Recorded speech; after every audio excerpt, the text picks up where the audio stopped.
नमस्कार, मैं हूं रत्ना और आप देख रहे हैं सी न्यूज भारत। वक्त हो गया राजस्थान बुलेटिन का। बात होगी जयपुर की, जहां सर्व समाज महासभा के सदस्यों ने मुख्यमंत्री भजनलाल शर्मा का आभार व्यक्त किया है। साथ ही बात होगी जोधपुर की, जहां पर्यटन मंत्री गजेंद्र सिंह शेखावत ने भारत की सैन्य ताकत, आत्मनिर्भर हथियार निर्माण और आर्थिक विकास पर प्रकाश डाला है।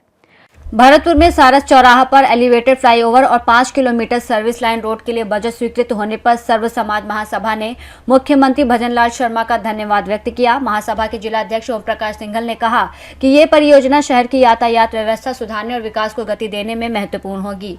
कार्यक्रम में महासभा के पदाधिकारी और सदस्य मौजूद रहे और सरकार के इस जनहितकारी निर्णय के लिए एक स्वर में आभार व्यक्त किया। ये हमारे भरतपुर की एक बहुत बड़ी मांग थी। 15-20 सालों से, जब से ये रोड बना है तब से डिमांड चल रही थी कि यहाँ पे फ्लाईओवर बनाया जाए। इस फ्लाईओवर के ना बनने के कारण इतनी अति घटनाएं हो रही थी कि बहुत से बच्चे खत्म हो जाते थे, बहुत सी माएँ खत्म हो जाती थी, बहुत सी बहन खत्म हो जाते थे मोटरसाइकिल पे, स्कूटर पे।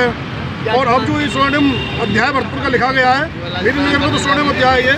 इसके लिए माननीय मुख्यमंत्री जी, हमारे भजनलाल जी, हमारे राष्ट्रीय परिवहन मंत्री नितिन गडकरी जी और हमारे देश के यशस्वी मुख्यमंत्री प्रधानमंत्री श्री नरेंद्र मोदी जी का हम बहुत बहुत हार्दिक आभार व्यक्त करते हैं। बहुत अच्छा निर्णय है और बहुत बढ़िया कार्य है। 201 करोड़ रुपए पास किए और साइड की रोडों के लिए 117 करोड़ रुपए पास किए, उनके लिए बहुत बहुत आभार।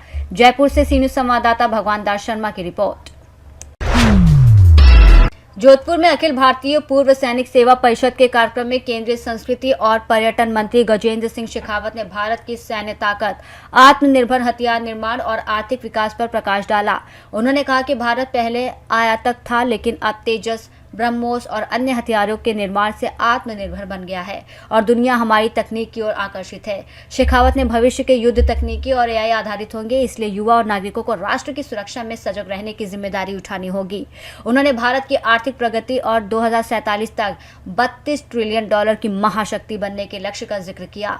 इतिहास और सैनिकों के बलिदान का स्मरण करते हुए उन्होंने सर्जिकल स्ट्राइक और एयर स्ट्राइक जैसी कार्रवाइयों से भारत की शक्ति का उदाहरण दिया और वीर सैनिकों, वीरांगनाओं और माताओं का सम्मान किया।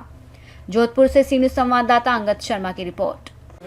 और भारत में प्रगति के लिए आंतरिक शांति बनी रहे, उसके लिए अनेक कुर्बानियाँ दी है। अनेक वीर माताओं ने अपने बेटों को और वीरांगनाओं ने अपने सुहाग को, वीर बहनों ने अपने भाइयों को, अपने कलाई की राखी के अधिकार को खोया है।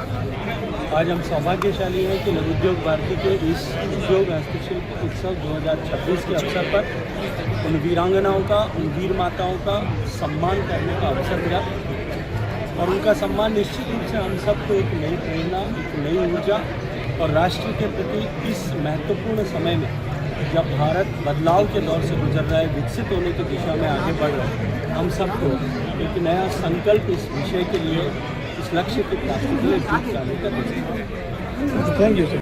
जोधपुर से सी न्यूज संवाददाता आनंद शर्मा की रिपोर्ट। बुलेटिन में फिलहाल इतना ही। देश और दुनिया की तमाम बड़ी खबरों के लिए देखते रहिए सी न्यूज भारत।